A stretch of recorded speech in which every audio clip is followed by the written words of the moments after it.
அல்ஹம்துலில்லாஹ் வஸ்ஸலாத்து வஸ்ஸலாம் அலா ரசூலில்லாஹி அம்மா பஅத்.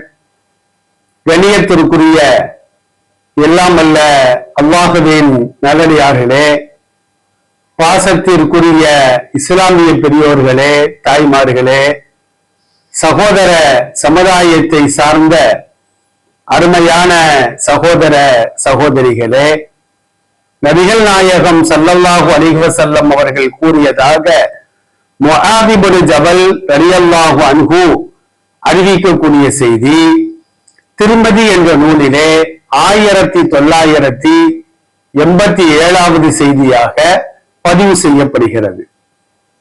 நபிகள் நாயகம் ஸல்லல்லாஹு அலைஹி வஸல்லம் அவர்கள் கூறினார்கள், இத்தகில்லாஹ ஹைசு மா குன்த, நீ எங்கு இருந்தாலும் அல்லாஹ்வை நீ பயந்து கொள். கூட்டத்தோடு சேர்ந்து இருந்தாலும் சரிதான், தனிமையில் இருந்தாலும் சரிதான், வணக்க ஸ்தலங்களிலே இருந்தாலும் சரிதான், அல்லது வீட்டில், கடையில், பயணத்தில், கல்வி கூடங்களில் எங்கு இருந்தாலும் சரிதான், நீ இறைவனை பயந்து கொள்ள வேண்டும். பயபக்தி நம்ம சொல்றோமே, இறைவன் மீது பயமும் இருக்க வேண்டும், பக்தியும் இருக்க வேண்டும். இந்த இரண்டும் இருந்தால்தான் எந்த மதத்தை சார்ந்தவர்களும் தவறு செய்யவே மாட்டார்கள். இறைவன் மீது பயம் இருக்கிறது, பக்தி இல்லை, அல்லது பக்தி இருக்கிறது, பயம் இல்லை அப்படின்னா அவருடைய வாழ்க்கையில தவறுகள் ஏற்படத்தான் செய்யும். அப்ப யாராக இருந்தாலும் கூட, எங்கு இருந்தாலும் பயபக்தியோடு வாழ வேண்டும். அந்த பயபக்தி என்பதற்குத்தான் தக்குவா, இறையச்சம் என்று சொல்வார்கள். அதைத்தான் நபி ஸல்லல்லாஹு அலைஹி வஸல்லம் கூறினார்கள், இத்தகில்லாஹ, இறைவனை நீ பயந்து கொள், ஹைசு மா குன்த, நீ எங்கிருந்தாலும் சரிதான். இறையச்சத்தோடு நீ இருந்தால் ஒரு வியாபாரி வியாபாரத்தில் ஏமாற்ற மாட்டார், கலப்படம் செய்ய மாட்டார். அதே நேரத்தில் அளவுகளில், நிலுவைகளில் குறைவு செய்ய மாட்டார். தரமற்ற பொருளை தரமான பொருள் என்று பொய் சொல்லி வியாபாரம் செய்ய மாட்டார். சுருக்கமாக சொல்ல போனால் யாரையும் ஏமாற்ற மாட்டார். இறையச்சம் இல்லை என்றால், பயபக்தி இல்லை என்று சொன்னால், ஏமாற்றுதல், தவறு செய்தல் சகஜமாக அவருடைய வாழ்க்கையிலே சர்வ சாதாரணமான ஒன்றாக அது மாறிவிடும் என்பதில் மாற்று கருத்திற்கு இடமே கிடையாது. இரண்டாவதாக முஹம்மது நபி ஸல்லல்லாஹு அலைஹி வஸல்லம் சொன்னார்கள், அத்பிஇ ஸய்யிஅத்தல் ஹஸனத தம்ஹுஹா, ஒரு பாவத்தை நீ செய்துவிட்டால் அதை தொடர்ந்து ஒரு நன்மையான காரியத்தை நீ செய்துவிடு. இந்த நன்மை அந்த பாவத்தை இல்லாமல் ஆக்கிவிடும் என்று கூறினார்கள். மனிதர்கள் யாராக இருந்தாலும் கூட இறை தூதர்களை தவிர்த்து மற்றவர்கள் யாராக இருந்தாலும் எல்லோருமே தவறு செய்யக்கூடியவர்கள் தான். குல்லு பனி ஆதம கத்தாவுல், மனிதர்கள் யாராக இருந்தாலும் அவர்கள் அனைவருமே தவறு செய்யக்கூடியவர்கள் தான். தவறு செய்யக்கூடியவர்களில் சிறந்தவர்கள் யார்? வகைருல் ஹத்தாயீன தவ்வாபூன், தவறு செய்யக்கூடியவர்களில் மிகச் சிறந்தவர்கள் யார் என்று சொன்னால், தங்கள் தவறுக்காக மன்னிப்பு தேடுறாங்க பார்த்தீங்களா, அவர்கள் தான் சிறந்தவர்கள் என்று முஹம்மது ஸல்லல்லாஹு அலைஹி வஸல்லம் சொல்வார்கள். அப்ப நம்மை அறியாமல் அல்லது அறிந்தோ ஒரு பாவம் நிகழ்ந்து விட்டால் அதற்காக மனம் வருந்தி ஒரு நன்மையை நாம் செய்துவிட்டால் இந்த நன்மை அந்த பாவத்தை இல்லாமல் ஆக்கிவிடும். தொழுகைக்காக ஒளி செய்கின்றோம். ஒளி என்று சொன்னால் அங்க சுத்தி செய்தல் அப்படின்னு அர்த்தம்.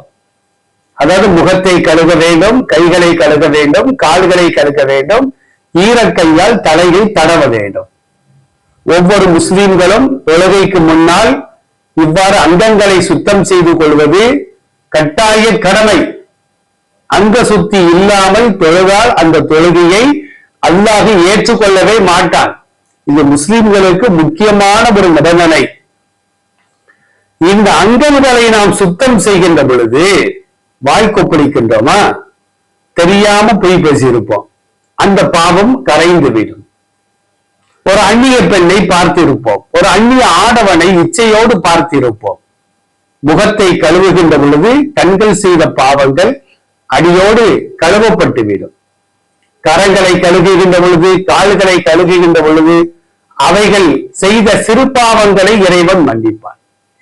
பெரும்பாவங்களாக இருந்தால் அதற்கு பாவ மன்னிப்பு தேடுவது கட்டாயம்.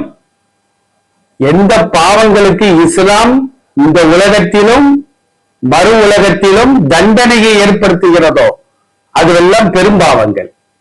மதுபானம் அருந்தினால் 40 கசையடிகள் கொடுக்க வேண்டும். திருமணம் செய்யாதவன் விபச்சாரம் செய்தால் 100 கசையடிகள் கொடுக்க வேண்டும். பொது இடத்துல வச்சு அவதான் மற்றவர்கள் திருந்துவார்கள். அதே நேரத்தில் திருமணம் செய்தவன் விபச்சாரம் செய்து விட்டால் பொது இடத்தில் வைத்து இஸ்லாம் என்ன சொல்கிறது, அவனை கல்லால் எறிந்து சாகடிக்க வேண்டும். அப்பதான் மற்றவன் விபச்சாரம் செய்யாம இருப்பான், மற்றவன் திருந்துவான். ஒருவன் திருடிவிட்டால் அவனுடைய கரத்தை துண்டிக்க வேண்டும், திரும்பவும் திருடிவிட்டால் மறு காலை துண்டிக்க வேண்டும். இப்படி எவைகளுக்கெல்லாம் தண்டனையை இஸ்லாம் ஏற்படுத்தியிருக்கிறதோ இதுவெல்லாம் பெரும்பாவங்கள். இது தவிர மற்றவைகள் சிறுபாவங்கள். அந்த சிறுபாவங்கள் நன்மையான காரியங்களை செய்வதன் மூலமாக அவைகள் இல்லாமல் ஆகிவிடும். இன்னல் ஹசனாத்தி யுத்ஹிபன ஸய்யிஆத்.